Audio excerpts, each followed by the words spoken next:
આજકાલના છોકરા હોયલા વાંચવા લખવાનું કે ધ્યાન જ ના આપતા બોલો. એક આપણો ટાઈમ હતો નદીઓ ને પાર વટી વટીને વાંચવા લખવાનું કરતા આપણે. क्या बात है सर તારી જ વાત કરને વીજળીનો ચમકારો થાય ને એના અજવાળામાં તો હું 4-5 ચેપ્ટર વાંચી નાખું ઈ તો કઈ નો કહેવાય ભાઈ. રાતે જે કૂતરાની આંખો ચમકતી ને એને આજવાડે તે તારો ભાઈ 4-5 ચેપ્ટર તો વાંચી લેતો.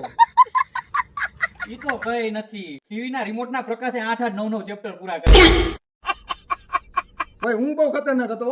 પથરાઓ જે પડેલા હોય ને એને ઘસી ઘસીને એના આજવાડે કેટલાય ચેપ્ટર તો મેં અહીંયા ક્લિયર કરી નાખ્યા. બસ આટલી વાત. હું તો હે ને શેરી વાળા મારાથી જે બળતરા થતી હતી ને ઈ બળતરાના અજવાળાથી 15 ચેપ્ટર વાંચતો હતો. મારી જ વાત કરી લે ને ભાઈ. મારા ઘરનો જેટલો કચરો વધેલો હોય ને ઈ કચરો હળગાવતો અને એના પ્રકાશ જે થતો ને એમાં તો મેં ઢગલો પરીક્ષા પાસ કરી નાખી.